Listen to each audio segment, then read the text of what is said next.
Hey everybody, welcome to the Growing with Fishes podcast. I'm Steve, I'm Matthew. and And I'm Daryl. this is the Growing with Fishes podcast. We try to do this show every week, and we today things have changed up quite a bit. So the gentleman from Weed for Warriors is going to be joining us next week. He had a real big storm in Chicago, and it wiped out his power and his internet connection and everything else. We got a text message from him. So he's got a bunch of other stuff he's dealing with right now with down trees and things like that. He's going to try and be on next week, depending on his situation there. And then Marty had a situation at work and is not able to be on today. But luckily enough, we have two great guests today that I don't think we'll be able to have a problem filling the shoes. And the next week we'll be able to get the gentleman from the Weed for Warriors in Illinois, and that'll be great. So, yeah. So this week we have Daryl Cotton from Indigrow, and he's been working for a long time on different aquaponic cannabis projects, some development on that stuff, and a bunch of different induction lighting stuff, and a whole bunch of other projects that he'll tell you about.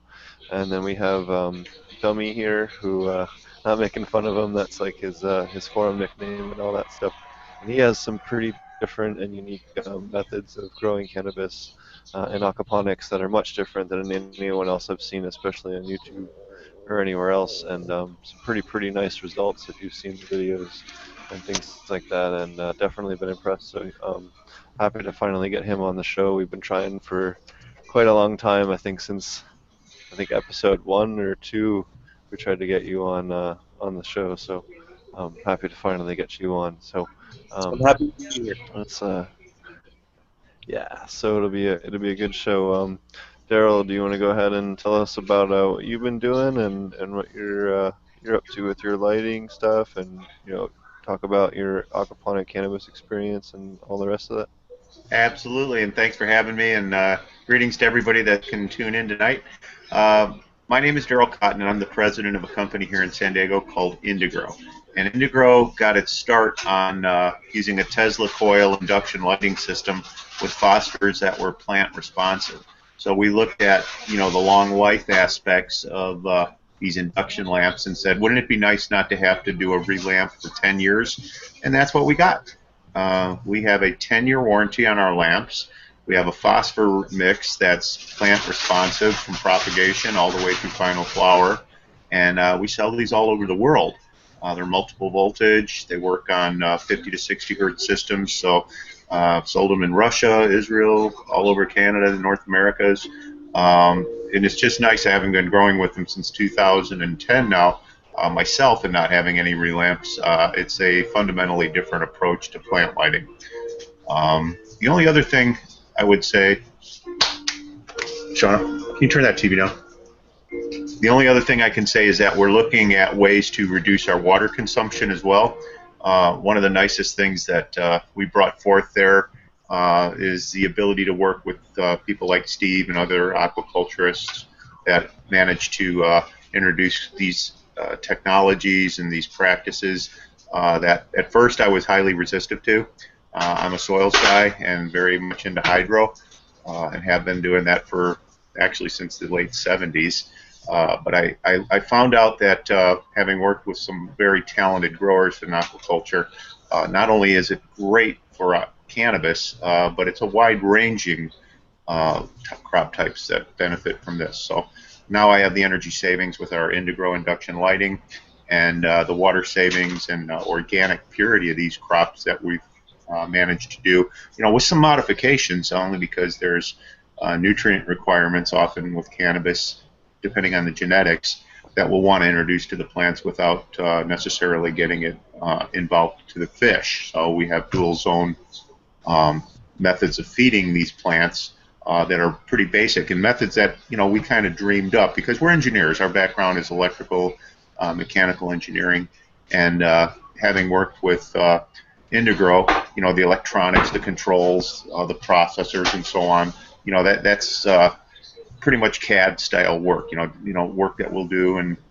build it and sell it. But with plants, there's this relationship that you develop. I'm very fond of telling people that people lie, plants don't. So if your plants aren't happy, they're going to let you know. If you're doing something wrong, you're going to know it within a day or two, and you better make an adjustment, or you're going to lose a crop potentially. So learning about fish and learning about plants was kind of secondary to our primary goal, but now that we're there, I mean, we're doing some things right. So we started an organization called the 151 Farms, and that goes from some of the social aspects that we're trying to make a difference in. 151 stands for a pound of cannabis for 5 pounds of food for one community. And that's getting momentum. People are seeing that as an opportunity to expand the narrative, the dialogue that we're currently having all over the country. But here in California, recreational marijuana is one of the initiatives, Prop 64, that we're going to be voting on in November. And it has a wild amount of differences in opinions on this. Some people are very much against it because it does some things that take away patients' rights. If it's going to hurt our patients, and I'm an advocate for that, I have nocturnal epilepsy, I need to take my meds, and I believe in organic meds. I believe the way we're growing them is simply the most organic way to get there.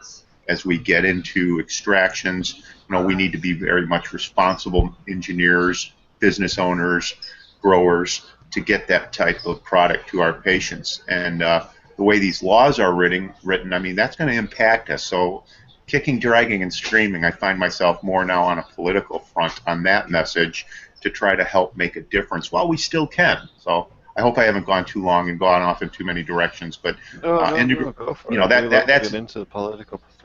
great, because that's Indigro's primary mission is manufacturing the lamps and the controls that cut down on the wattages and the heat and the long life and the broad spectrums that plants like. We started looking at years ago, what can we do with some of the varying technologies like LEDs, for example, to optimize crop production values. And believe it or not, and I haven't put this online, this is actually the first time I'm even talking about it, but in propagation, if you have some red, far red, your percentages of propagation go up something like 80%. So our pontoons are an accessory, and you can see these on our website, indigro.com, that we built the pontoon to trigger the flowering response at night. As the sun sets, it emits red and then a deep red, and there's a fast, less than a second blast of far red that triggers plants to flower. So in nature, your equatorial strains, your sativas, they're going to get about an equal amount of day to night. But on the indicas that are non-equatorial strains, oftentimes, they're getting 15 hours of light less nighttime. So they have to trigger that flowering response instantly, and that's a photo reaction in the plant, photochemical reaction called phytochrome photoequilibrium. And we built that into our pontoon to mimic sunset. And when that happens in an indoor grow room where the lights just go off and the plants are still photosynthetically active, if they see that 7:30 exclusively, they'll start to flower instantly. So those are some of the things that we bring at it from the standpoint of Indigro.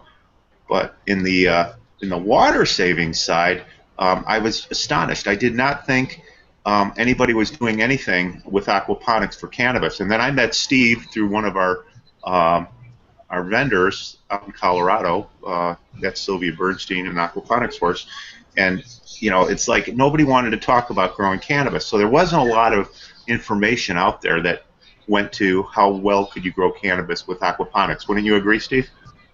Yeah, the only people that had tried was what was it, Friendly Aquaponics out in Hawaii, and they used, I guess, some religious excuse, tried to use some religious exemption, and the DEA didn't agree with them, so they ended up in federal prison for a while. So okay, so that puts the kibosh on that work.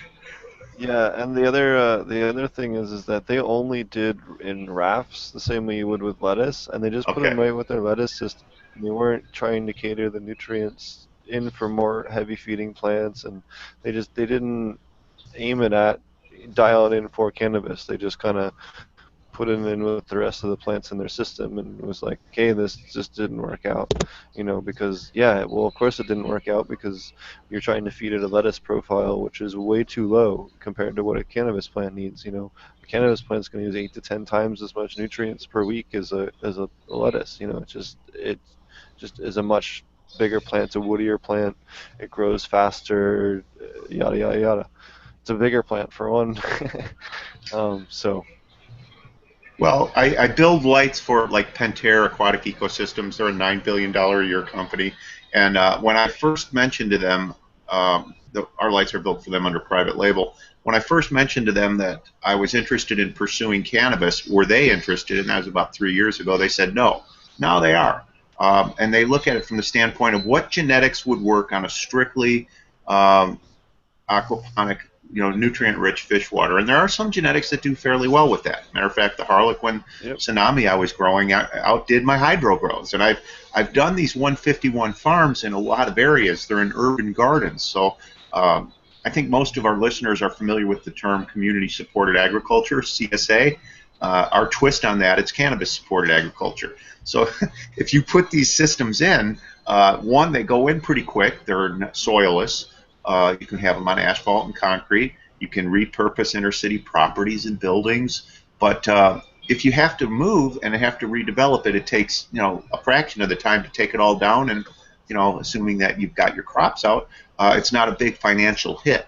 So Yep. I thought of it as a way of empowering some of these more economically depressed areas. And that's why I reached out to activists. And I said, listen, if you guys don't get involved with something like a 151 concept or model right now, you're going to be left out. It's going to be R.J. Reynolds, Philip Morris, Monsanto, and you're going to be excluded from growing. And people thought I was nuts. Well, look at what happened in Arizona under Prop 215. Look what's happened under AUMA in California as they want to go recreational. If you're in a 30-mile radius of a dispensary, you can't grow. Okay? There's a lot of good things about AUMA, just to be fair, but the bad things outweigh the good things. So my hope, and I'm talking with groups and lobbyists and so on right now to see this happen, is that we defeat AUMA and get a new proposition out that would be, I prefer to call it a 151 initiative, to grab some attention to it and say, we can use cannabis and we can use aquaculture to promote socially responsible methods and bringing agricentric skill sets back to the inner cities. These kids think all your food comes from a drive-through. Come on. But they know their cannabis. They can tell you, an OG from a Kush. So, you can build on that. And I'm hoping the policymakers who really don't understand this industry at all would recognize that the jobs creations, the education. I mean, when we build our 151 farms, we actually put aside an area for bunk beds so that homeless people that come in and intern have a place to sleep at night. And as long as they're interning with us, they have a place to sleep. So the money, these can be nonprofits, by the way, so you can take it, you can work with the policymakers, because here in California we're a patchwork quilt of laws in terms of cannabis, and we want to work with each city and expand their knowledge of not only what cannabis is, but what organic food production is as well. And that is the concept behind 151. And people like you, Steve, for example, I mean, I applaud everything you're doing and your commitment, because it's growing. More people are getting to understand what it is we're doing and why we're doing it. We're going to have a much better relationship with the environment if we get away from, let's say they license all these new cultivators here in California. Well, what happens to the nutrients that have to get flushed downstream? All the heavy metals, that's just going to pollute our ecosystems. What we have in aquaculture is the co-cultivation of fish, the jobs, the education, the organics, and we just got to build from that. That's great. The other thing I wanted to talk about is you have a pretty neat product that I know I definitely sold a bunch of when I worked for over at Aquaponics Source. It's called Aquaponic Elements, which is like a micronutrient blend. Do you want to talk about that and how that kind of came to be and stuff?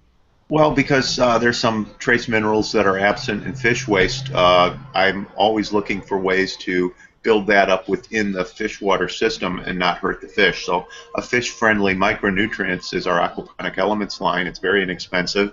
$4 does 100 gallons, and that's good for 60 days. But what we're getting out of that is fish-friendly micronutrients, DTPA, chelated iron. There's no crystal silicon quartz in it, the sharp molecules that would damage the gills and your pumps and so on. So I'm not really a nutrient guy at all. I mean, I look at those that are working for me that are master growers to help me vet that. But you know, I'm really good with the plants and the fish, so I intuitively can see what works and what doesn't. And then I rely on the professionals, such as Steve, for example, a wealth of information to define what is best for that environment. But what I did stumble upon, a couple things I think your listeners might find interesting is, you know, when we clone, there's a maybe 75% success rate, and that's with aero cloners and the CloneX gels and so on. But what I started doing, just as a way to experiment, was taking the clone and put it right in the hydrogen bed that I feed it sits over my fish for the beneficial bacteria, and pretty much 99% of those clones make it, Steve. Without media or anything, they go straight in the hydrogen. And I used to do that with tomatoes, you know, and I thought, okay, well, let me just try it with cannabis. And because, you know, I really didn't know enough to know it wouldn't work, I thought, trying it, what can it hurt? And so far, it's blown everybody's mind, and that's the way we continue to clone. After about 3 or 4 days of that, I call it hardened. You know, you don't have a wispy kind of gooey bottom of stalk. So I take that hardened, quote-unquote, plant into my aero panels. And now the aero panels is a whole new way of looking at growing. They're vertical. They're about 4 foot wide by 6.5 foot tall. There's 165 plants per panel. So I have, in a 50 square foot area currently, 975 plants. It's nuts. And that's just tied into the fish water and moving between the fish water, the aero panel, and back to the fish. So it's recirculating, it's organic to the plants, and I'm really looking at high CBD strains, like the ACDC, for example. I want to take those into flower. Yeah. And why? We'll have a live resin extraction process that increases bioavailability, can build up production, and most growers, you know, really don't want to grow an ACDC. It's not a huge yielder. So by using these little 1-inch plugs in these 165 count panels, it'll start to make economic sense, and it'll be better for the patients, because you can be assured nothing you put on that plant could harm the fish. So those fish are the canary in the coal mine. If they're happy and eating and mating and active, then you know, that's the grounds for a well-established system, and that's our canary in the coal mine, if you will. I would ask anybody that wants to know more about this stuff, because most of this isn't even on our Indigrow site. It doesn't relate to Indigrow. Just go to 151 Farms on Facebook, and you can see we keep up the journals and the grows and everything there too. Wonderful, that's awesome. Thank you. I mean, do you want to tell us about your grow method and how what you're doing is different? I know you have a totally different method than what everyone else has been doing and been working towards, and it's pretty interesting. So why don't you talk about you know, how you came to do that and your experiences doing aquaponic cannabis? And, Well, in my case, you're to blame. Watched one of your videos. I don't know. It was a couple years ago, anyway. Of how you said it was viable for to grow aquaponics, and what the hell, I'll try. I actually started with trying to build a display for a retail store, or a retail store that I own, and it worked out. I did a test run, and it really pulled through. So anyway, my system is a little different. I watched a video of a company, some type of health center up in northern Washington, and they were using something that looked like culvert tubes, and that's where I got my idea from. I just looked for anything that looked like that, which was a culvert tube, and so that's basically where I got the idea from. And when I built it, I ended up welding with silicone, 5-gallon buckets to the top in the side of a culvert, and then spray heads from the top. The method that I use is low pressure, which a lot of people don't like that method. I think it works fine for me, and it's enough water passing through it where the springs don't up that well. And when they do, I have multiple spray heads, so I usually go in a few times a day and check it. It's a little more work than conventional aero, I guess, but I like it. It fits my lifestyle. Um,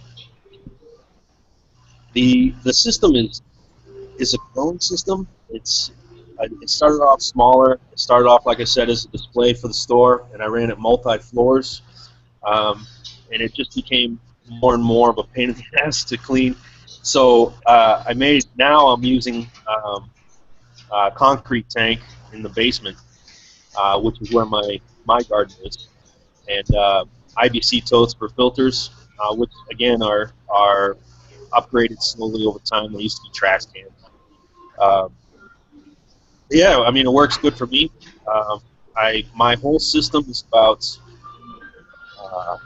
maybe 1,300 gallons now, so it's kind of a smaller system, but um, like I said, it works for me, and I made it so it's expandable. Um, it's I don't know. uh, Shit, I don't know. Where do we go from here? What do you want to know? Well, what do your customers say when they see it? I'm sorry, say that again? What do your customers say when they see it? I mean, because you own a hydro store. Did I get that right? Yes. Yes. It's So, right now it's not affiliated with the hydro store anymore. I completely disconnected it from the hydro store, and it was my customers didn't have any access to it. It was my personal garden. In fact, in all my videos, that's all my personal garden. That's okay. me and another person that lives here. Now he's also growing. He just moved in here recently. It is a large building. This is about 1,000 square feet per floor, 3 floors. So it's Oh wow. large. Where is that located? This is in Maine, and Uh, in Maine, we're both part of the Maine medical marijuana program. Excellent. Happy to hear it. That's Yes. great. I haven't heard too much about Maine's program. I'm sorry. Come again? I haven't heard too much about Maine's program, so. Well, in Maine, Maine allows you to grow 12 plants in veg and 6 plants in flower, and an unlimited number of seedlings. And seedlings is defined by anything less than 12 inches by 12 inches. So even clones would be considered seedlings. And so in my garden, I grow 12 plants in veg and 6 plants in flower. And when the 6 plants mature in flower and are harvested, I just replace them with 6 other plants. So that gives the other 6 plants still left in veg time to develop even more. So it's, I mean, essentially up to 6 months of nothing but growing. And that's where you see a little bit larger plant is just the veg time alone. Yeah, you have some beautiful videos on your channel. What was your name of the channel? Is Aquaponic Cannabis, I believe, right? I believe so, yeah. Honestly, I get the two confused. There's another fella that's in Massachusetts, some pretty good stuff. He's another guy that actually, when I first started, I watched him pretty closely. I spoke with him on Facebook. I think he's Cannabis Aquaponics. He's a pretty good guy. Okay. I think we lost. So what made you decide to go with the aeroponics? Well, actually, I started in deep water culture. That's my first garden was deep water culture. I've done a lot of soil since then, but nowhere near as much as hydroponics in general. Because I guess I just fell in love with it. I mean, everybody watched those videos on what is it, 15 pounds in 80 days. So I was really fascinated with Aero at that point, and I blame them for getting me involved with Aero, even though their videos are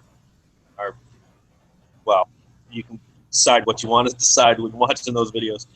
But so anyway, they got me involved with it, and I just been doing it ever since.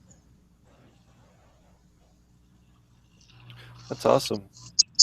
Yeah, not sure what happened to Daryl there. It looks like he got disconnected. We keep having problems with guests and audio and video and everything else today. It's kind of funny, but it's all right. Um, but yeah, so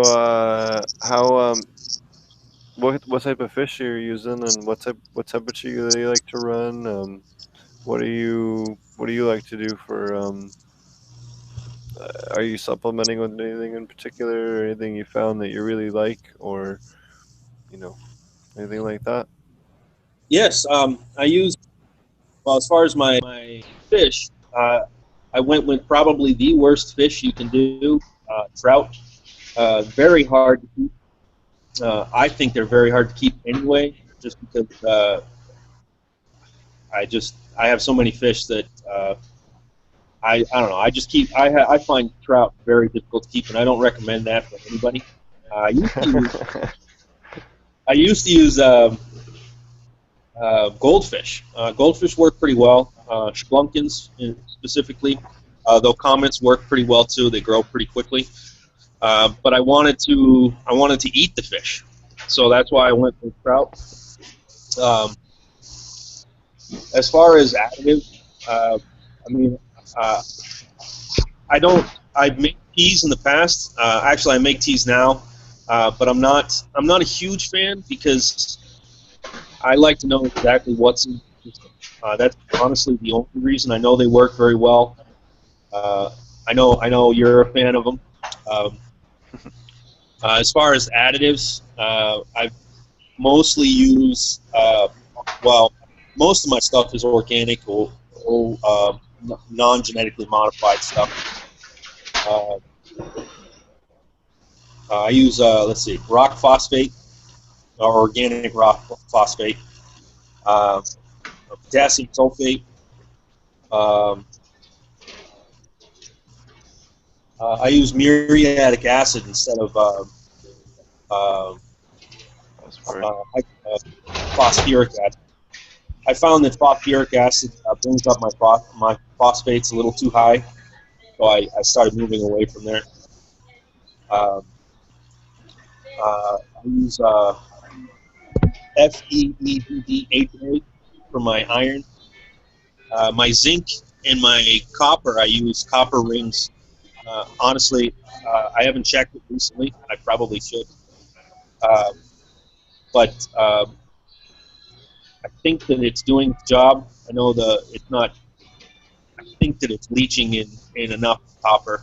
And as far as my zinc, I use uh, galvanized steel, a little bit of galvanized steel.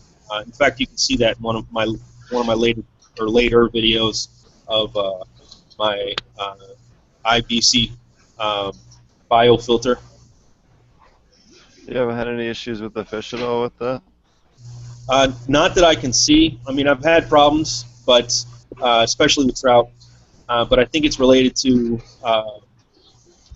overflows, and I had one overflow that I spilled like I don't know 1,000 gallons in my basement. It was horrible.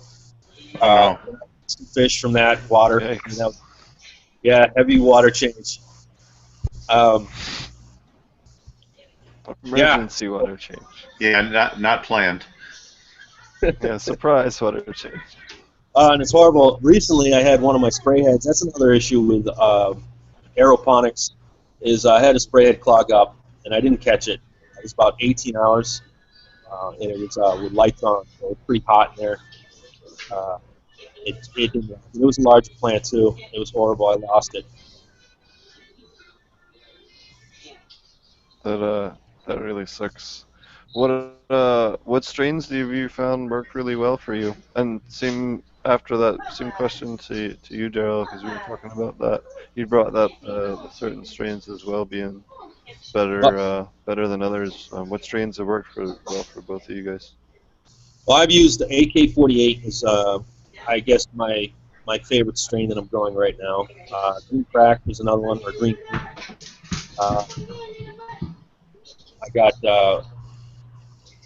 honestly, I think the AK is closer to what I want, but I haven't found I don't think I've found what I'm looking for as far as strain.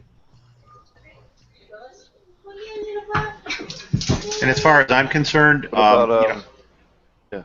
well, what I'm always trying to do is get high CBD to THC. I mean, more of a one-to-one blend.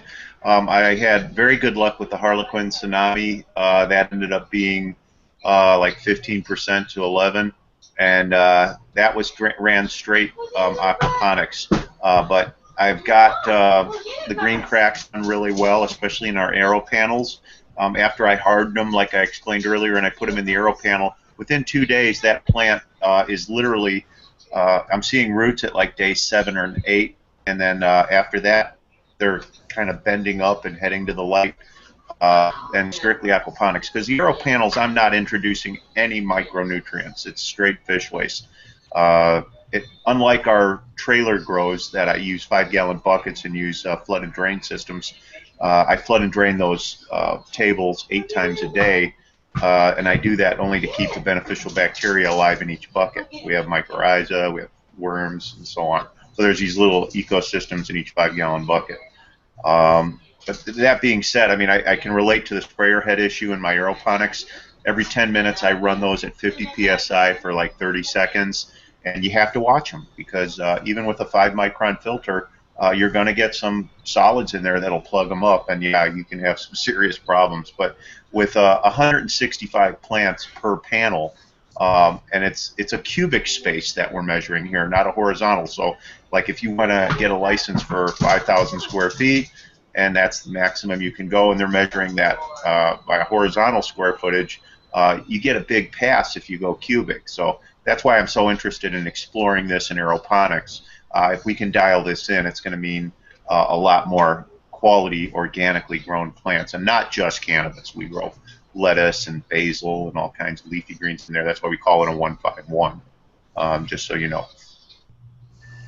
That's amazing. You're doing high pressure. Yeah, 50 psi. Well, we use our well pumps, and these things they're beasts. I mean, you have to have a diverter valve and push it back in the res. But what I do is I have koi, tilapia, I've had trout, bass. I network everything to common reservoirs. I have my beneficial bacteria built in tubs up on the roof. So we grow lettuce and basil and peppers, a lot of habanero, ghost peppers up there. But that's where all the nitrates become nitrates, and then bang, it's off to the races. It goes to all our other systems.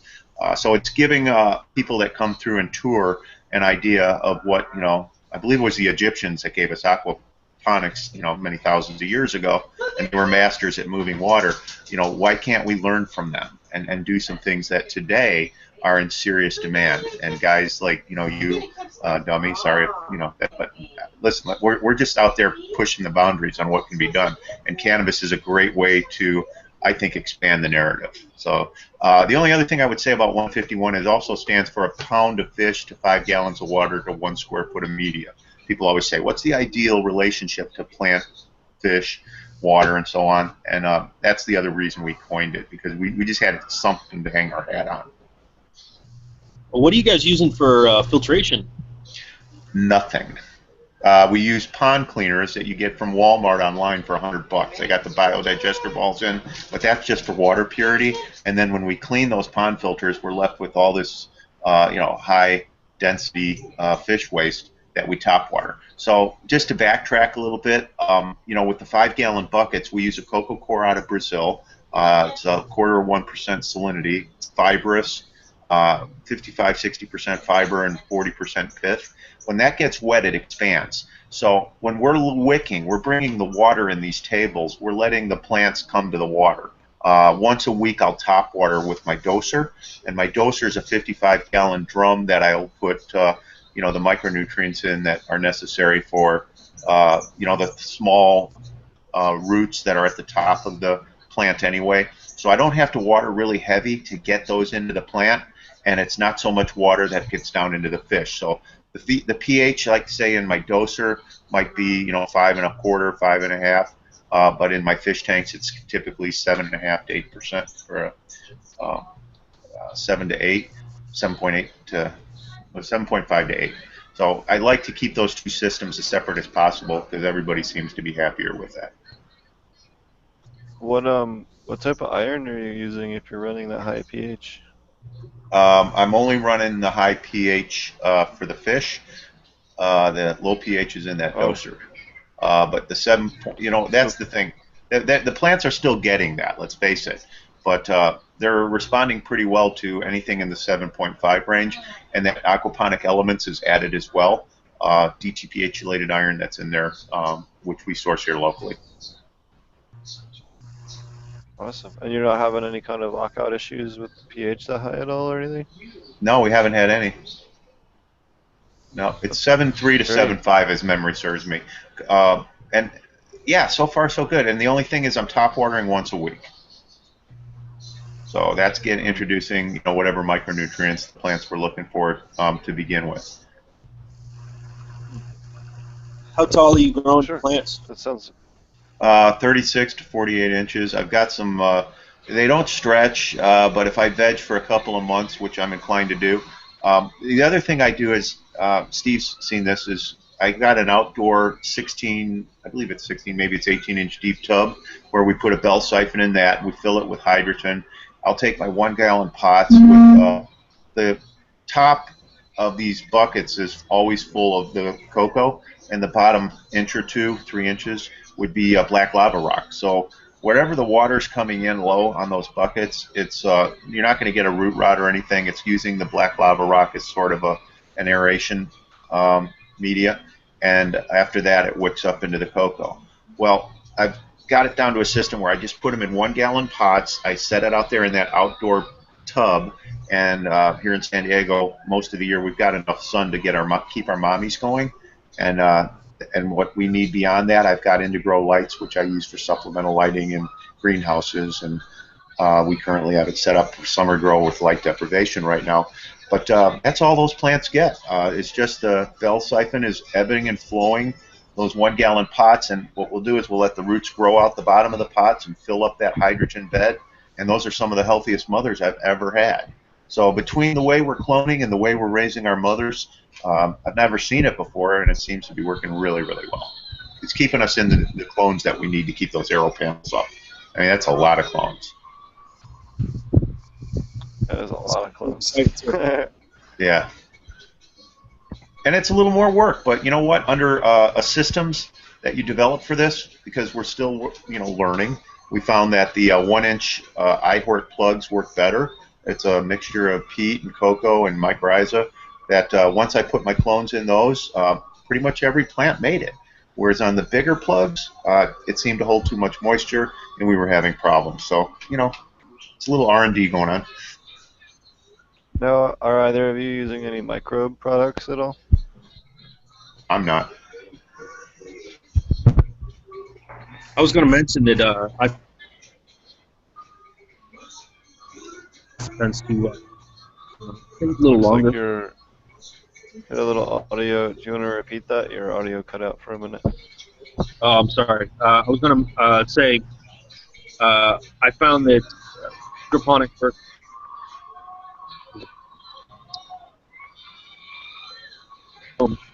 I tend to get pretty close to 100% success rate, whereas in hydroponic clones, it's 90. It's just a little Your longer. mic's cutting out. Your mic's cutting out quite a bit. I think maybe you have your finger over the mic or something. Maybe. I think that it's related to pH of the aquaponics being a little higher than hydroponics. We missed that. Yeah, like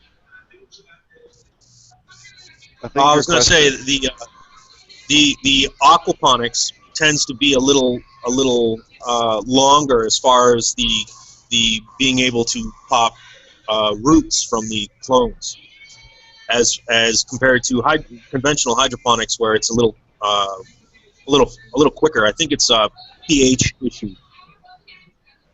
Maybe. Well, it depends. How are you going trying to clone? Well, I use the arrow method. Well, originally I had it right. In fact, I think one of my videos you can see a bunch of clones with mothers. Uh, Now I use the conventional hydroponics. I use the turbo clone, uh, and that's how I'm doing it now. It's strictly for speed and space. It's a little easier with the Sure. when it's the turbo. The cloners are small and they're compact, so it's very easy to fit them in my garden. Yeah, no, I mean, if you've had better luck with that, then that's totally fine. I know I've had no problem getting stuff to clone real fast and AP and stuff like that, so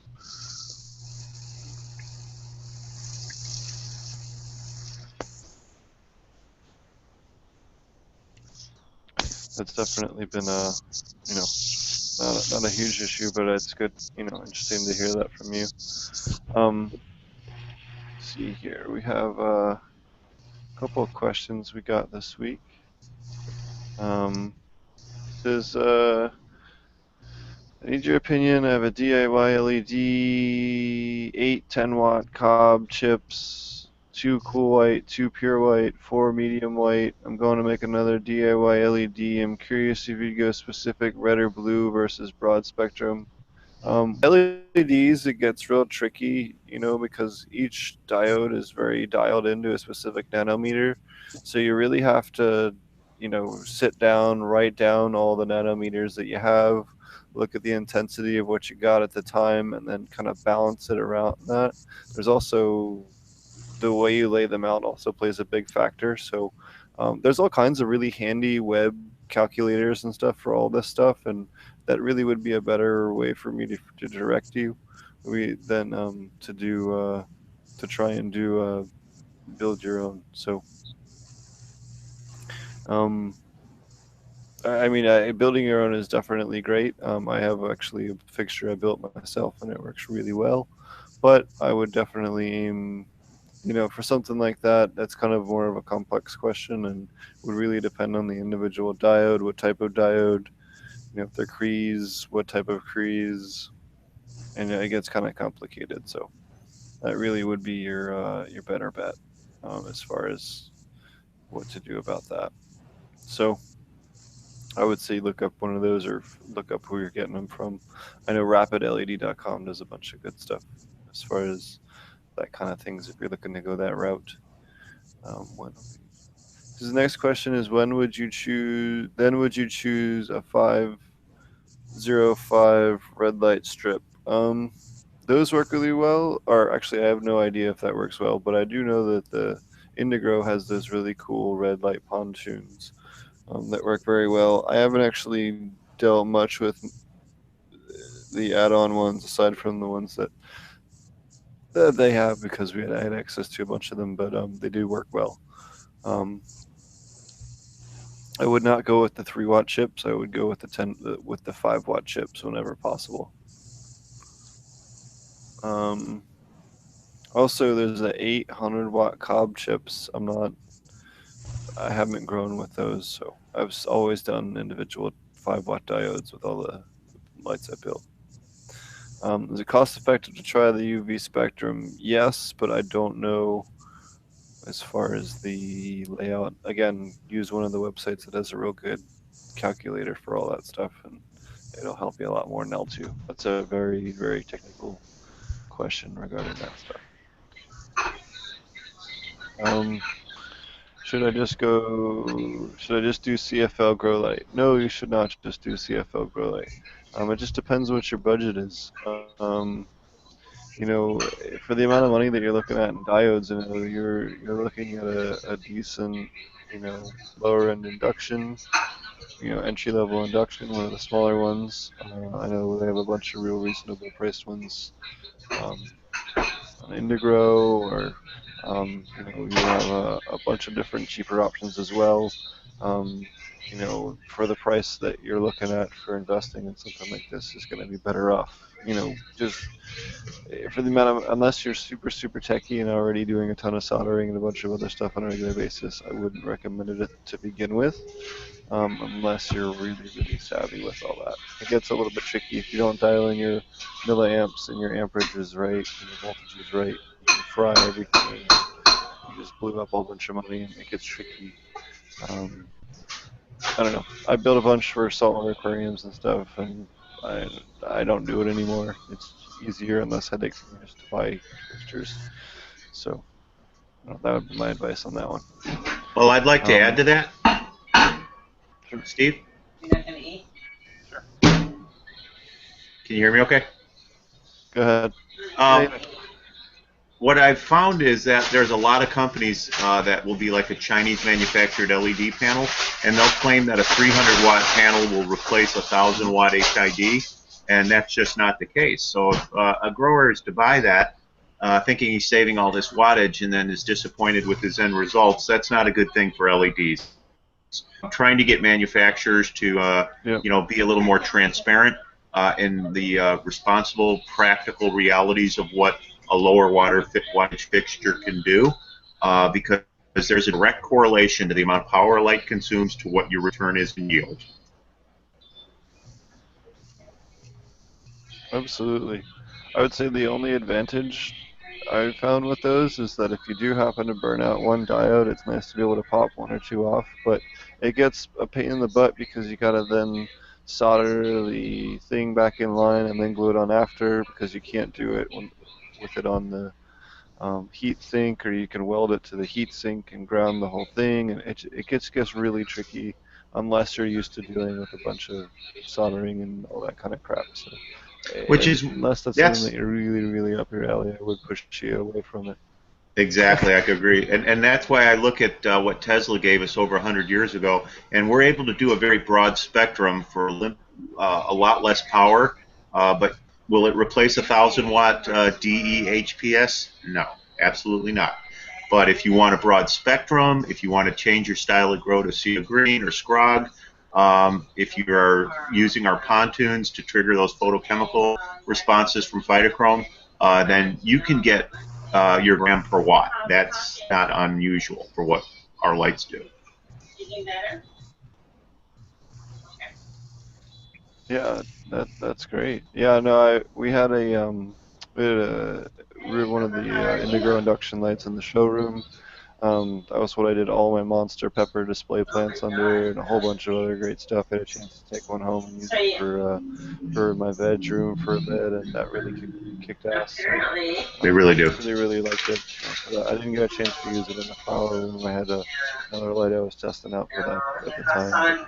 But, I had really liked it when I did And we're use it. trying to keep it affordable too. I mean, you can buy a really high-end LED panel, and it'll run $10 a watt. Or $5 anyway. I mean, these get really expensive, so the economics of it doesn't make sense.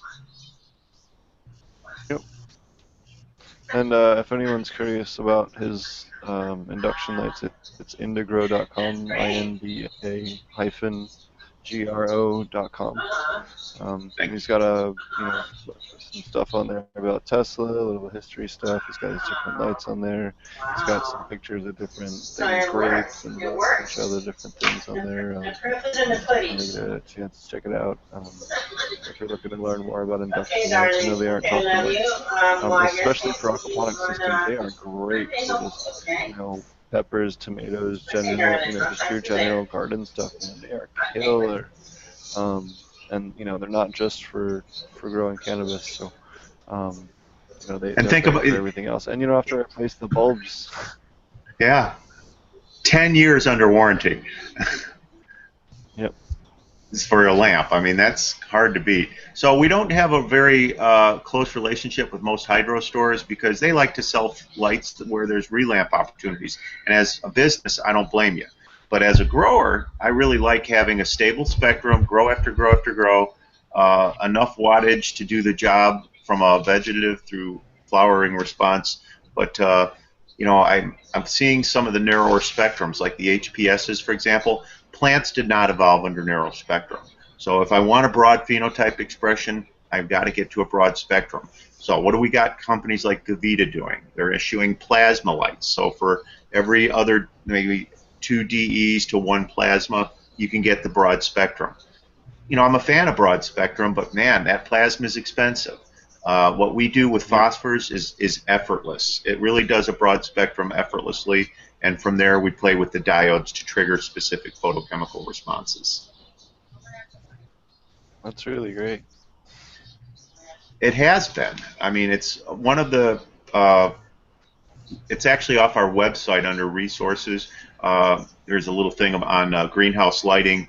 If you look at that under resources, there's all kinds of good articles in there. Many of them are self-authored. But what we did is a side-by-side with tomatoes. One side had a pontoon and one did not. When the plants see darkness, they're still photosynthetically active. It takes them a couple hours to relax and to begin to flower. If they get hit with that 730 exclusively, they're going to start to flower instantly. So what we decided to do is put lithium-ion batteries in the pontoons and run just 6 watts. It's actually more like 5 watts of 730 nanometer at darkness, and you can see the difference in tomato production. The one side with the pontoon did something like 90 tomatoes compared to like 49 tomatoes on the non-pontoon side. So the benefits are truly in just what the plant needs to see at a specific time. And phytochrome is an antenna pigment at it's convertible. It goes between far red and red, and it's one of the reasons that we designed the pontoon so that we could meet that photochemical requirement, which no other single technology does as well as an LED. To be honest with you, it's perfect for that application. Mm-hmm. That's great. Thank you. I have a question for you, Dummy. What do you do for an algae eater or any kind of things like that? Are you strictly trout? Or you have anything else in with your trout, catfish, or anything else? I use brook trout and rainbow trout. That's it. Nothing else. Okay, that's awesome. What temperature are you on your system? Well, I try to get it as low as I can. Trout generally are cold water fish. Recently, it's pretty warm here, so it's been in the low 70s, which is really high for trout, and I think that's a reason why some of the problems that I've been having. I'm currently in the market I can for definitely be. well, I'm currently in the market for a chiller. I'm pretty far north in Maine, and I don't travel very much, so beyond ordering a new one. It's not. I'm trying to get a used one essentially to go with my system. Sure. You can definitely look into, depending on how big of a system you're looking to do and if it's permanent, you can also do like buried coils. Have you ever done that for cooling? We did that we've done that in the greenhouse here in Colorado.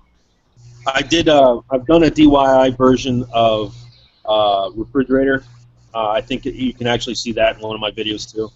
I ended up burning out my refrigerator, or actually it was an upright freezer, I think is what it was, but it just burnt out. So I haven't done any burying yet, but that actually sounds like a decent idea. How about geothermal? Yeah, that's what I was thinking. Is what you could do is go out and get a gas coil like you would for gas. What do they call it? PEX line, the metal stuff with the yellow plastic on the outside. Take the metal yellow plastic off of it, and go out, dig down, below frost line, 6 feet, whatever, and then put that down in the ground with a line that goes over into the house. Make sure it's insulated though when it comes up, and then run glycol through that, like the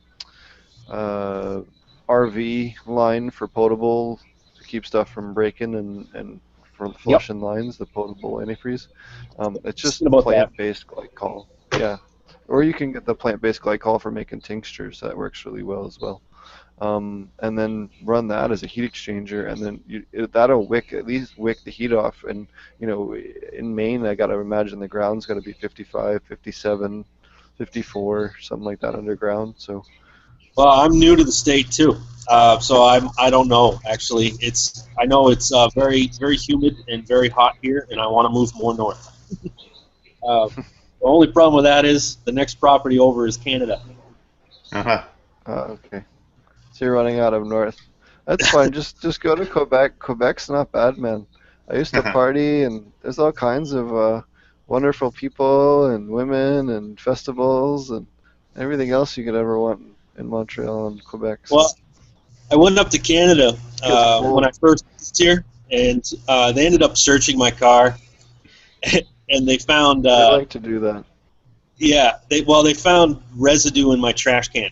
Of all places, they checked my trash, and it was literally, I don't know if it was grass clippings or shake or what. They gave you crap for that? It's anything I would smoke. I'll put it that way. But they found it, and they held me, arrested me, or threatened to arrest me. Yeah, it was horrible. This was New Brunswick, which is the Canada closest to me. I mean, it's literally right behind my Okay. house. And yeah, they held me for, and I'm a diabetic, so they held me for about 6 hours. They gave me a packet of sugar. So ever since that time, I haven't been back to Canada. Man, that's funny. So, on that note, once upon a time, allegedly, I was going to Canada with an ex-girlfriend of mine, and she happened to have like a baggie that had some joints in it, and it was just like long enough to have joints in it, and it had, a little bit of the joints had fallen out the bottom, and just enough to tell it was a weed bag. You know what I mean? So she decided she would just hide it real quick at the end when we got to the border, not thinking of it until we got there. And so they do the random search in the thing because they look like a hippie, whatever. So, as I had dreads at the time as well.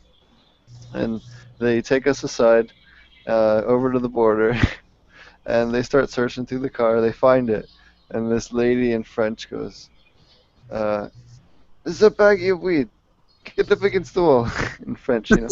And so we get up against the wall, put our hands on the thing we were supposed to, and they come over, pat us down for weapons, and then they have us sit on a bench right there in front of them. And then they're going through the car, and they sit that on top of the hood, and they go through the whole car. They find like candy, all kinds of video games, like all kinds of just like totally like stupid crap that just like had nothing to do with drugs or anything else. No guns, no weed, no weapons, none of that. So, except for the little baggie. So they finally go through all of it, and there was maybe just enough to fill like a one hitter. Maybe like a bat is like the most that there was in this bag, just enough that you could ID what was in it. So, they take all done. They put all of our crap back in the car because in the U.S. they leave it all on the sidewalk. In Canada they at least try to pile it all back in when they're done searching your car. They're more polite up there when they search you. Um, and they'll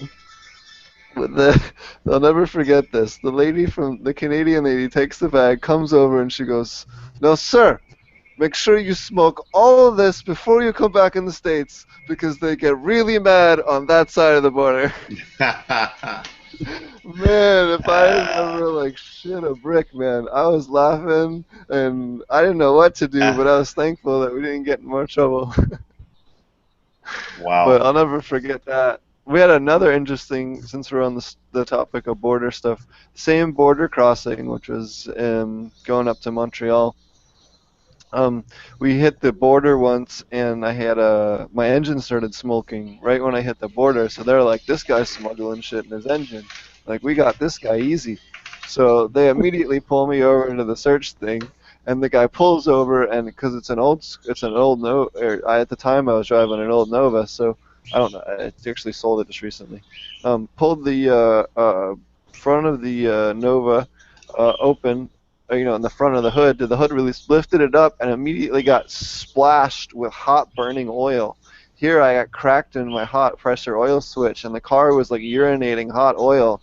So the guy starts screaming and screaming, like blood curdling scream, because there's like 200 or 300 degree hot oil all over this poor cop that just border agent, right? So he starts screaming, ripping off his clothes.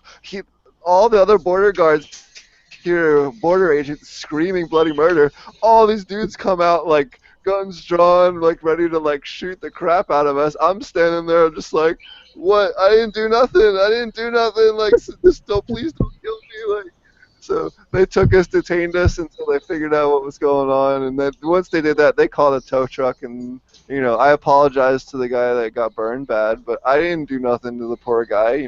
He was being all pissed off and gun ho about seeing what was going on in the hood.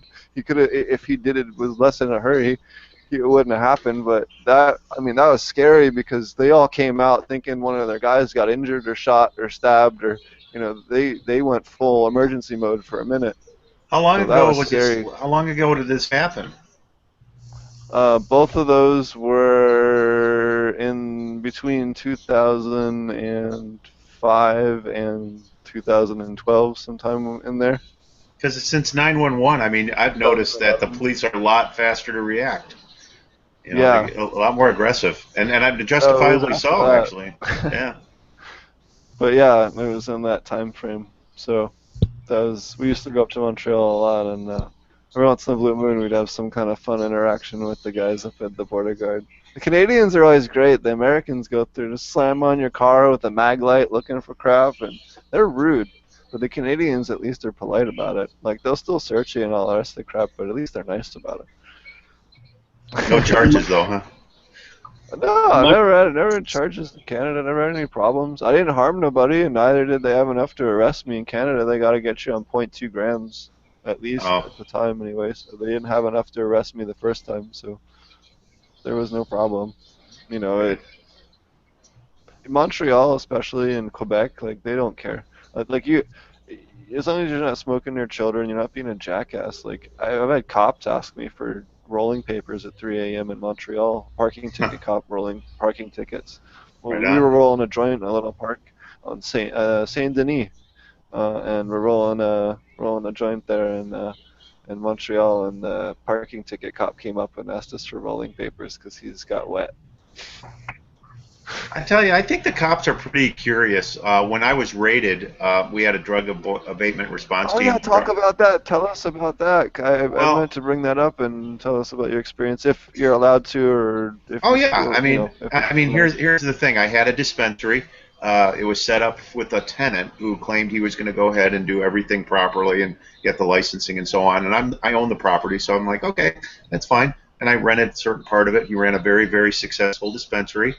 I get a letter from the city. They want to, they're suing me, basically saying that it's an unlicensed dispensary, and I have created all these, conditions in the community that have to be responded to, and penalties and so on. So I responded to that. They were trying to get a temporary restraining order on me, and I responded to that just saying, I'm in an area that had allowed dispensaries if the conditional use permit were given, but my tenant didn't do that. So if anything, I have an administrative repair.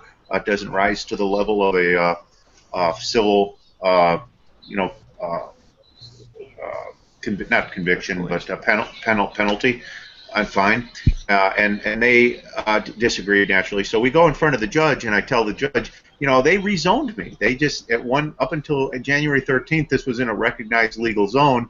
My tenant didn't get the proper conditional use permit. But why are we sitting here arguing over this when it could have been just done, fix your sidewalk or something like that? Permit. Yeah. Yeah, precisely. And the judge agreed. So he did not grant the city a temporary restraining order. 7 days later, I had 30 armed policemen in our yard, and we're in our mid-50s, engineers and such, never had any convictions for anything, and we're handcuffed. And I'm like, you guys didn't have to do this. We give tours. You could have came in and seen all of this. What I do is I have physicians' recommendations for the number of plants I have for my epilepsy, and the other people that are there and live on site have the same thing. So with a site map showing all the plants and where they are, taking the counts, verifying the licenses, we were, as California goes with Prop 215 and 420, in compliance. Well, they had to make a decision. So their decision was, do we leave here empty-handed, or what do we do? So they confiscate everything. They kill all the plants, and no charges are filed. So that's kind of the way it goes down. But I had a decision to make. Do we come back?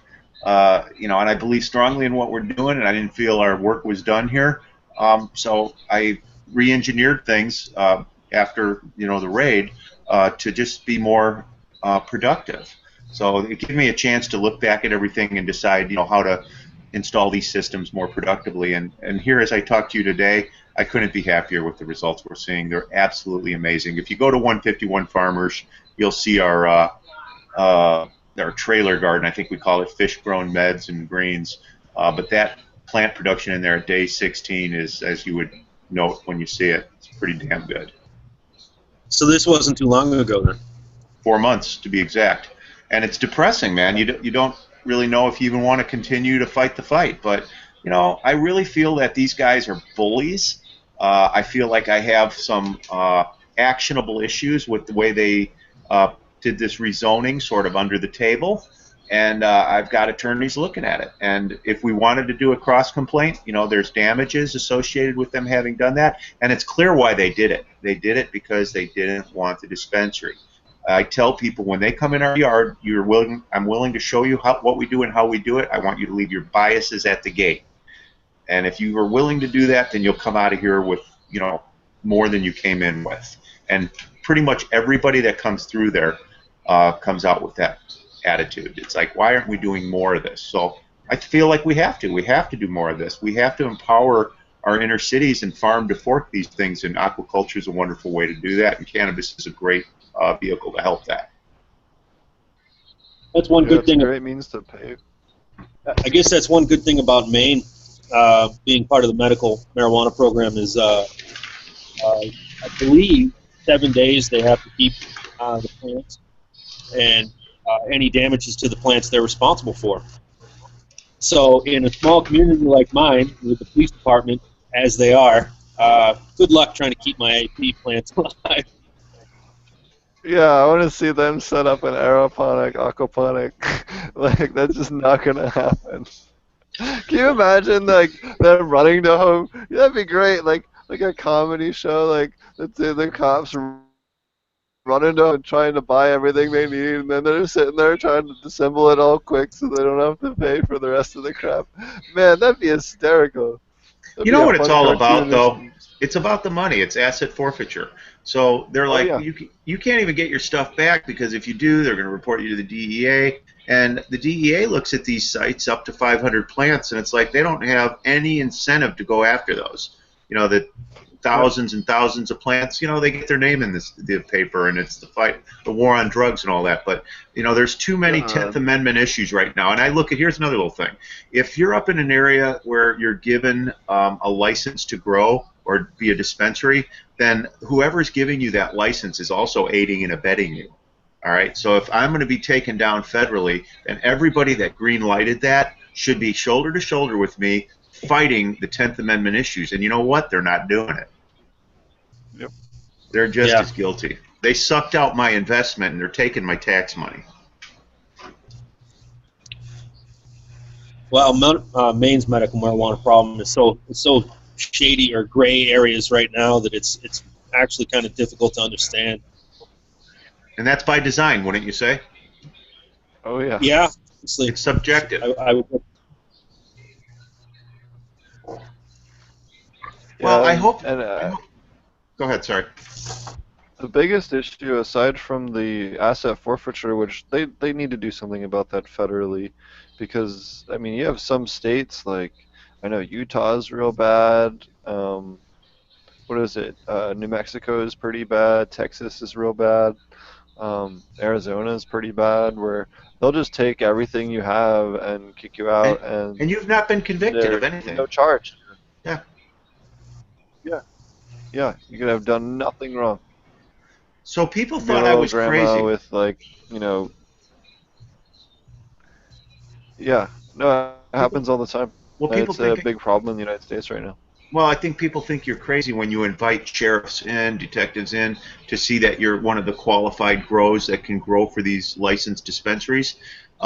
And that was the only thing that saved me, to be honest with you, because when the city came in, they're like, you can't do this, this, and this. You can't be a co-op. And I go, well, I'm not a co-op. We grow for us. It's clear what we need and why we need it, and our physician says so. So when the city visited that in front of the judge, The judge said, did he have a physician's rec for that many plants? And they said yes, but, and he goes, there's no but. You know, that's between them and their physician. You can't get in the middle of that. And and they're like, well, we need to check on his plant counts in the future. I go, you know, I've never stopped you guys from coming in. You're always welcome to come in. And they're like, well, they do extractions. I go, no, I don't. See, and that's the other side of this thing. They look at like BHO and its explosive processes, and yeah, there's real safety issues for the community with that. But when you're using a flammable technique, not an explosive technique like ethyl alcohol, you're working in a vacuum. You're not. It's not an explosive process at all. So we need to educate them, and they're actually licensing these things without even knowing the principles of how they work. Yep. Or even rosin, which has no ability to blow up or anything. Worst you do is squish your finger. So how do we expect a patient to? Well, and that's the thing. A little better rosin than you normally get. If they're going to make this illegal for the processing of this, then it shouldn't even be on the shelves of their licensed dispensaries. And you ask them, you know, how they're going about getting them there, and they don't care. They don't care about what's in the weed, the flower. I asked them that. I go, you know, we found lead acetate up in Oregon. Some guy was adding to pick up weight, you know, and it wasn't being tested on the panels. I'm like, okay, so what do you do about it? You know, and we have to be vigilant. Whoa. And we have to, yeah, I know. I know.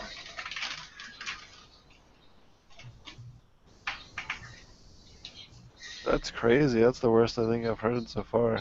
Yeah. Of anyone loading their plants. That's nuts. Well, there's not proper flushes, and then when you make a concentrate, you know, your 50x whatever might be in that plant. So that's another reason I'm a big advocate for aquaculture, because we're not putting things into those plants that would harm the fish. So foliar sprays, insecticides, fungicides, pesticides. And when I tell people what a 151 farm is, it's more like a boutique. You know, it's like more a vineyard or a brewery where people come in and they see, you know, from seed all the way to final flower of what it took to get you there. And then when I look at the processed foods, what we have, you know, the highest incidence in these inner cities of Alzheimer's and diabetes and high blood pressure can be directly attributed to processed foods. So you can't treat conditions without treating the whole. And that's the quality of food they should be eating too.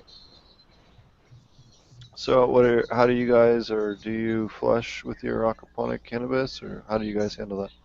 No, about the last 2 weeks we'll run agave or molasses or something as a way to pick up, you know, some sweetening. But no, there's no flushing. We really can't do it. How about you, Dumme? Are you flushing? Not at all. I actually don't believe in flushing anyway. I think that it's, well, I just don't believe in it.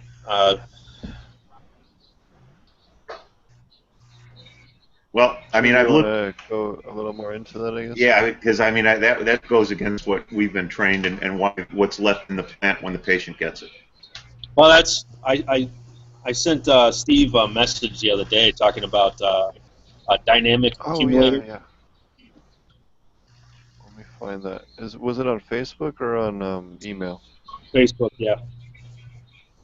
Give me a second. I was having a conversation with a guy on the internet, and a lot of the, or on one of the forums anyway that I go on, and I don't know. I don't agree with a lot of the techniques now. I have my own opinions, I guess, about them.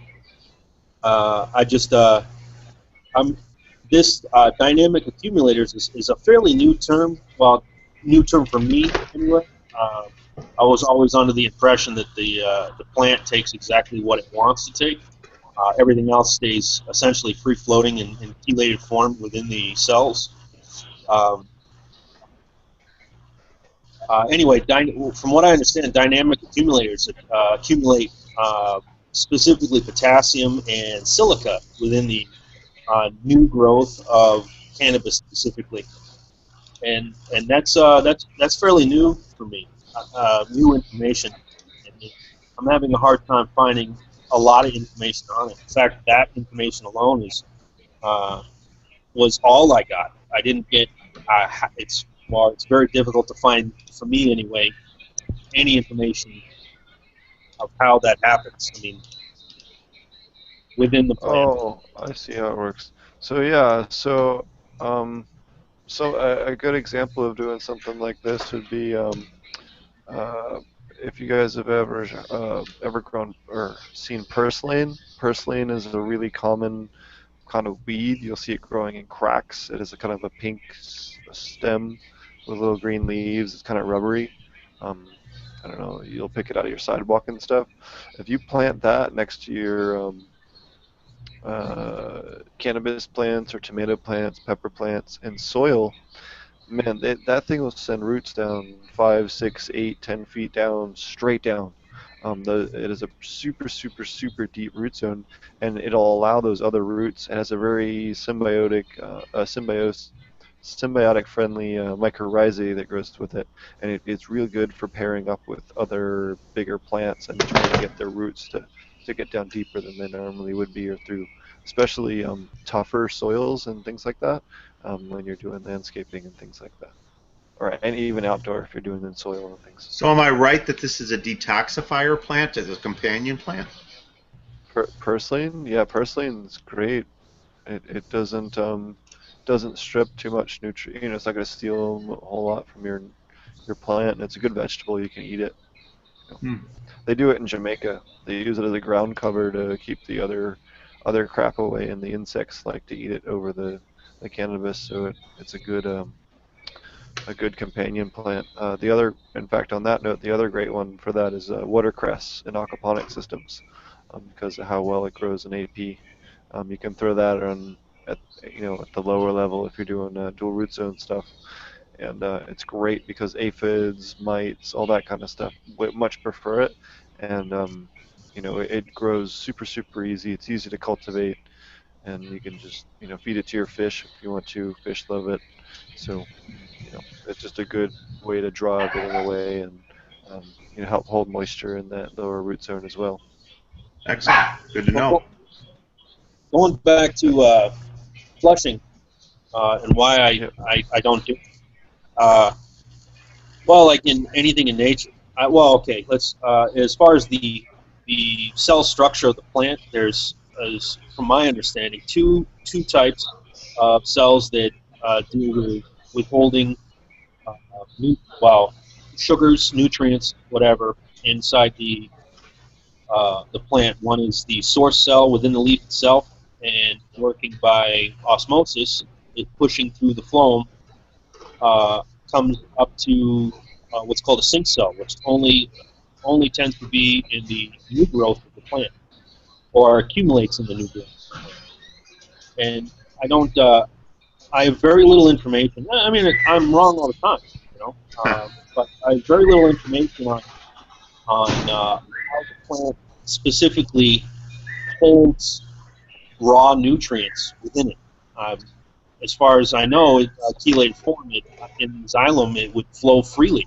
It wouldn't get stuck. And of course, with aquaponics, we don't pack super soils or anything like that in it, or I haven't seen it, and so there would be no need for flushing anyway. No. Yeah, in aquaponics especially, you're running much lower nutrient levels. You're just maintaining them, so that they're not bouncing around. They're just, you know, level. The Works chemical much better. responses within the plant is what gets me. I and again, it's probably just me, but I fail to see how flushing would affect the plant at all. A if it's in the plant, it's in the plant. How does it get rid of it? You know what I mean? I don't see how flushing would help. So the biggest thing that flushing does is that, at least for, I guess if we're doing dual root zone or soil, or I guess to a lesser extent hydro, is Yep. that you're allowing there's it takes a certain amount of time for the plants to go from the root system up to the top of the plant and then be converted. And some of those, while they're in transit and all that, like you're saying, are still free floating, but they don't taste super great when they're dry and Yeah. left over and you smoke them and all that. So that's why using things like microbe feeders like agave, honey, molasses, even unbleached sugar, sugar in the raw, grape juice, pineapple juice. All of those are really they're free sugars, and you're not putting sugar into the plant and sweetening it. What you're doing is you're creating basically a super orgy or population explosion of microbes because they feed on those sugars, they burn through that, then they switch to their secondary food. It's kind of like if you have the option of eating ice cream and steak or eating like, vegetarian salad and vegetarian something else, you're going to eat the ice cream and the steak, you know what I mean? So it's a higher energy source. So they're going to burn through the sugar first, and then you have this huge population of all these microbes that they can convert all the soil, the nutrients and everything, flow through them, and basically strip them away, make sure they get burned through so that the plant isn't, left with these huge accumulated amounts. Right. It just helps them process it more at the end. So, I mean, you hit Do on you want to something add too. more to that? Well, the parts per million side, can I talk to you guys about that? Because in my veg state with just straight fish water, I'm running like 550 parts per million. When I flip into flour, I start pushing it up to 7, and I progressively get higher. And that's where the top watering helps. But as a flush goes, I'll cease doing that for the last 2 weeks and flip over to an agave or a molasses. I wasn't really sure chemically until you just mentioned it, how that was working. But so you're saying that the plant's not necessarily intaking that; it's a No, no, microbic no. a process. Yep. And am I Basically, you're good? just causing a huge microbial explosion with the free carbons. Okay, makes sense. You can actually use ethanols to do the same, well, not the same thing. Ethanols will feed a different group. So if you have a great example of this would be if you have a spike in nitrite or a spike in nitrate, and you need to temporarily make it um, uh, detoxified so that you can do a water change, or you can put more plants in, or you can get out the dead fish that died, or whatever happened. You can use vodka dosing to do that, and it's a shot glass per 100 gallons per 5 nitrates, or I think it is, or something like that. There's really, really good tables for all this stuff for both aquaculture and for reef tanks. In reef tanks, they regularly use vodka dosing to get rid of that last 5 or 10 nitrates, parts per million nitrates, and convert that into a different non-toxic form of nitrogen. I forget what the bacteria converts it to. It's an acetobacter or something or other that it feeds, This if is memory relative. serves me right. What's that? This is relative to fish keeping too. Is this something that I can promote as getting Yes. rid of nitrates in a regular fish tank? Yeah, for lowering nitrates, it can be used a little bit. Yeah, Ethanol. ethanols. Yeah. But there's all different. Look up reef tank vodka dosing if you're looking to learn more. But there's all kinds of tables on how much to dose and what strength of alcohol and all that stuff that people have done on really large fresh and saltwater systems. People use it for planted aquariums as well as like a last minute thing. That's The awesome. other product I would suggest to people if they have a huge nitrogen spike, and this will cause some temporary problems for your system, but after 2 or 3 weeks you'll be back to normal. There's a product called Prime by Seachem, and it's a dechlorinator and a nitrogen binder. And it can be used temporarily as like an oh shit button if you have a bunch of fish die, your nitrogen spikes real high, and you're like mid flower or something. You can take the cap off, bite the cap off, and dump the thing in, and So it's save the fish's life.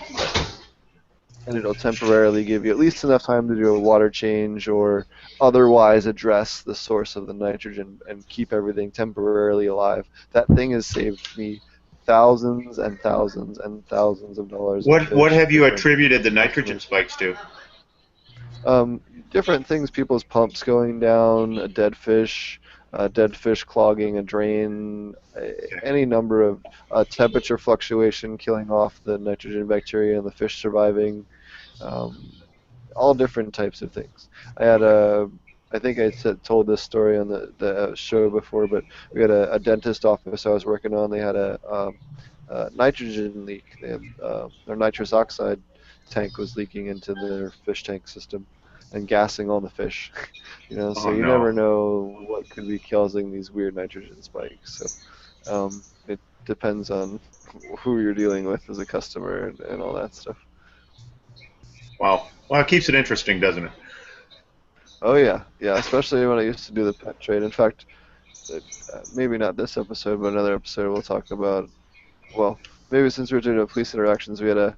I'll touch on this real quick. When I was doing moving ponds and koi fish, I was a teenager. We picked this other kid's first day on the job. My car was having problems. He came and picked me up first thing in the morning. Went to the first job. This was supposed to move these koi from one pond to the new house at their new pond, and they so we go there. We start catching the fish. We're putting them in Rubbermaid tubs, these big koi, so that we can move them real easy. And all of a sudden, I hear, "Drop the net and put your hands up." And I turn around and there's like 6 cops with their pistols drawn, pointed right at me. And I'm standing there with the net, and I'm like, "What do I do? Beat you with the fish? Put your gun down." I freaked out, got super mad. Here, what had happened was the kid next door called the police thinking that we were stealing the koi and watched something on TV a couple days earlier and saw how expensive koi were. And he thought he was being awesome preventing like neighborhood thing because it was the summertime and no one else was around. He called the cops on us, so the police got robbery in progress, Oh. not suspicious activity around a pond or something, something that would have been reasonable. They just got robbery in progress. So they came around and arrested us, threw us in the car, and it took about 2 hours for them to contact the homeowner and the owner of our company that I was working for to verify everything and all that stuff. But poor kid just quit right on the spot. It was pretty funny. And then we had another time where uh, the, we had a customer of ours commit suicide, and the police thought it might have been a murder, and we were the only other people that had keys to the house. So Jesus. they had to interview all the different employees and all that stuff. So that was pretty crappy. But you never know what you'll deal with working with fish and aquariums and Can I make a aquaponics. point here? I mean, when people talk to me about these systems, I try to talk them out of aquaponics. I'll do like a presentation somewhere, and I'm really fond of asking the audience. The first question is, I need a show of hands. How many of you people actually grow? And you'd be surprised how many people raise their hands. So if they're going to get into this and they see it as this great economic, engine for what they want to do, great. But start with hydro. You know, Start with something that doesn't involve fish and then graduate to fish. What do you think? Is that Yeah. sensible? No, I mean it can be. Aquaponics can definitely. It just depends on what scale you're going with too. If you're just doing a small home grow, it can definitely be a little bit more of a challenge to start off with.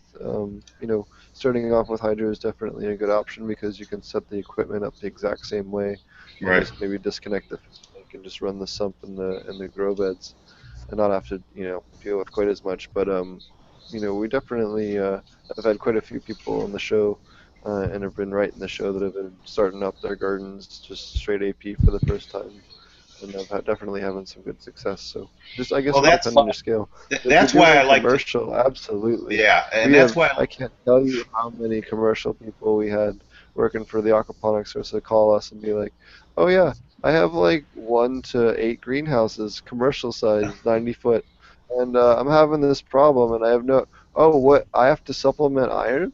Oh Wait, I have to no. test pH? Wait, what am I used for aphids? Like all Oh kinds no. of just like, how did Basic. you invest millions of dollars and not have a basic understanding of what the business you were getting into and what it would entail? Like Yeah. technically, like even a minor amount. Would you become a race car driver and not get a driver's license? Would you, go off to the army and not bring a gun? Like, no. Like, why, or, would you do a restaurant and not have any idea about food safety? Like, no. Like, why? That's one thing I don't get. Why, especially the agricultural field, it's something that, you do see it. Just a ton of people do it, and it's like, look, that's totally fine if you're gun ho about it, and more than happy to help you, but set up a small system and at least have an understanding of how it works dynamically and chemically and everything else before you go in and make a big investment because otherwise you're going to hire someone that does know what they're doing But if you want to do that, that's totally cool and that's Well, totally may I make fine. another But suggestion? I mean, I've always seen turnkey opportunities to the people that are new to this but willing to make a commitment. So we sell the trailer with the bed in yep, it, the fish tank, the pond cleaners, the pumps, the dosing tank, the lighting, everything. We ship it out. And as a matter of fact, we'll have genetics with it too that we know work. And if they listen to what we tell them to do, they can get the same success elsewhere that we get. But I think maybe that's an opportunity that guys like us can help, expand that market. And who knows where it ends up? We might see a lot more aquaculture as a result of this. Well, it also helps if you absolutely. have fish experience in general too. Oh yeah, Yep. Yeah, even just having an aquarium and knowing about pH and nitrogen cycle and having some Even more gardening so tank. experience, understanding NPK, just real understanding iron supplementation in the liquid setting, uh, all that stuff is super important, and it's stuff that a lot of people don't even bother.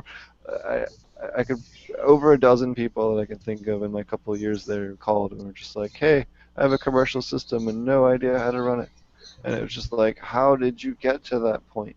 I don't understand. So definitely make sure you guys, if you are thinking about doing this, take a little bit of time, watch some videos, read a couple of books, get a good understanding on it, before you go and spending a ton of money. For tour some working reason, people farms. tend to not. Yep, tour some Yeah, working farms and some working systems. yeah. It's definitely something that for some reason aquaponics people don't do sometimes, and I don't understand why. And then they're upset. Yep, and then they understand when it doesn't work, and it's Yeah. like, well, yeah, that Well, happens quite a bit, thanks actually. thanks for having me on. I've got to head out for dinner, but listen, man, anytime I can join you guys in the show, Dummy, very nice meeting you. Very nice meeting Well, you yeah, too. thanks for stopping by. We're gonna wrap up here in a second anyway. Thanks for coming by. What was your website? Is Indigrow? You want to plug your website Oh, anywhere sure. else? Indigrow is Okay. inda-gro.com. You can see all about our lights, and there's a resources page underneath at the main page. It says Inda News. There's a lot of good stuff on there. Anybody that wants to tour the farm and see what we do and how we do it, energy and water. Water's the new oil. So I'm a big advocate of aquaculture and all the things that guys like Steve are doing. You can see that at our farm at Indigrow. So welcome anybody that has an interest in this to come in and see it hands-on. Wonderful. Dummy, All right. nice Thanks a meeting you. lot. You guys have a nice night. Talk to you later. See you Yes, later, Jeff. thanks again. Okay, bye. Um, Alrighty. Is there any other topics you wanted to touch on, or questions you wanted to ask, or is there any other questions from chat before we wrap things up here? I'm actually pretty good. I'm actually excited about more guests coming on. That's uh, more places, more sources to learn from. Yeah, we're trying. We're going to be trying hard to get it. We have the guys from Dude Grows. We've been trying to schedule to get on a whole bunch of times, and we keep having mismatched schedules. But we'll have Scotty and the Dude on the show here in a couple of episodes when that goes. I wanted to make a note. This episode's going to be on time. I'm not 100% sure if we're going to be on for next Thursday. We're going to try. Where I'm actually going from here on the coast out to where we're going to be working out here in Humboldt. This is kind of like the temporary pad in the meantime. Um, so we don't have internet there yet, so we're going to be getting internet there hopefully Sunday or Monday or Tuesday or something like that. So if for some reason something happens, we'll be doing that. And yeah, be interesting. Getting used to satellite internet is definitely a new thing for me. So it's definitely different. So alrighty. Oh, I had a question for you. What do you like for? So you had a pH down. You talked about. What do you like for pH up, or do you not have that issue at all? Uh, right now, I use tap water, so that basically covers my pH up. Uh, really, I have no need for pH up, or I haven't so far, just because of all the carbonates in my city tap water here. Okay. Let's see here. Alrighty. I have used it in the past. Uh, this I use Blue Labs mostly. Um, Basically, it's just whatever I have here in the store. I don't know if you can see this. Uh, it's a potassium Okay. product. I'm not particularly fond of any potassium products because I find that organic fish feed from the aquaponic source, and they supply all the potassium I need in my system. Huh. So you're getting enough potassium. Have you measured the ppms at all on that, or? I have. They're a little high, even right now. Uh, Huh. Honestly, Interesting. without my notes, I couldn't tell you. I know they're high. Uh, but if you ever have me back on, I'll be a little more prepared for No any type of worries. questions. It was a little What are sudden. your since you own the hydro store, what do you like about for silica? What do you like for silica supplementation, and what are you doing for that in your system? I didn't use it for the longest time. I think the first time I used it, it was raw, uh, and I the more I learn, even more recently about being a dynamic accumulator, I don't like to use it at all. More Interesting. recently, I've used um, worm castings, teeth, uh, and I find that it's enough. It's I don't know. To me, anyway, anything that can lead to taste, I don't like to add any more than I absolutely have to. Huh. That's interesting. You find it has a effect on taste.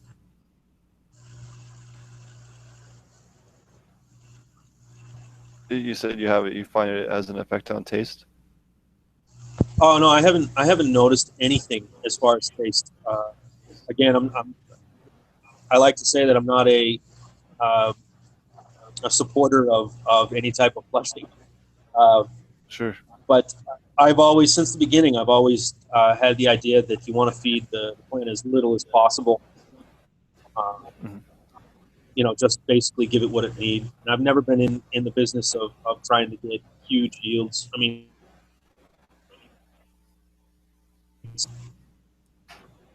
Cut out there for a second. Huge yields was the last thing I heard. oh, I'm I don't need huge yields as I only have. I mean, 6 plants is what I'm growing, and or at Mhm. least in flower, and that's plenty for what I need the next harvest. Alrighty. Do you have any other, I guess, trends or anything else you've noticed working at the hydro store, or anything new innovations or products, or anything else you think might be interesting to bring up to the community that you've seen recently, or anything like that? Uh, I'm. This is completely new for me. My background last as of used to work for UPS, Hmm. and I had no direction of life. So I took a settlement that I got from my injury, and I bought this. I moved into a different. I moved into Maine because of the medical marijuana program. I came from New Hampshire, so I was right next door. Um, and so again, all this this is all new to me. All these products are all new to me. I was a simple 3-part nutrient type of guy in hydro, and Hmm. I'm learning as.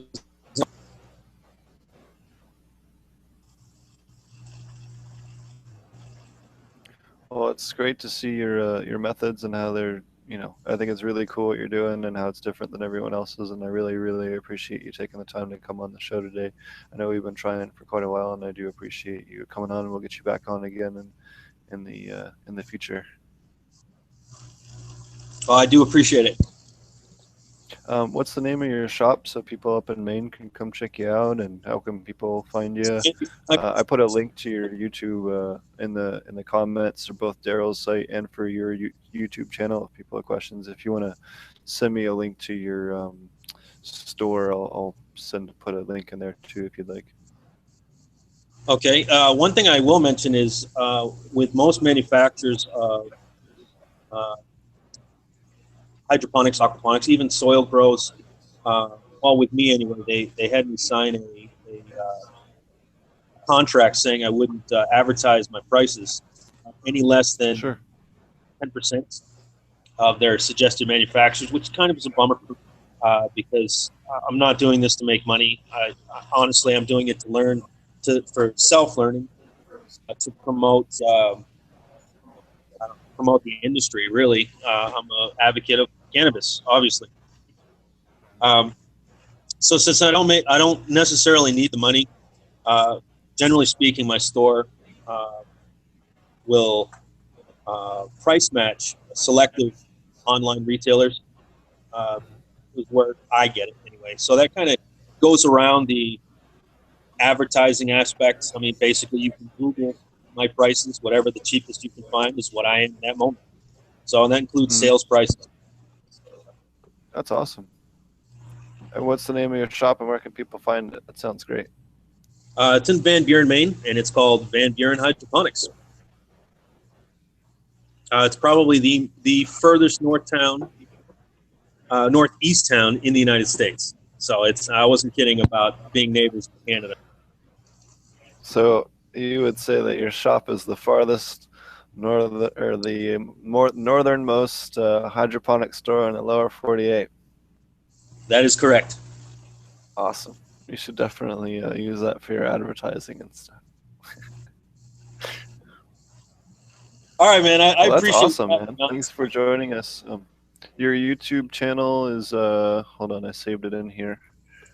Cannabis Aquaponics on YouTube, and you guys can also find them if you go to the preferred page, uh, the favorited friends or partners page or whatever it is in the front of my YouTube.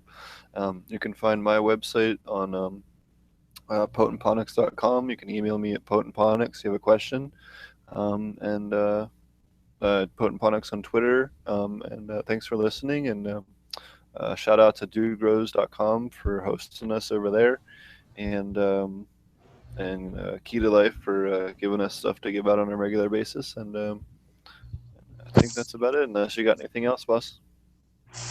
I'm good, man. Awesome. Well, thanks everybody for listening, and we'll see you guys again next week. Take care. Bye bye. Have a good night.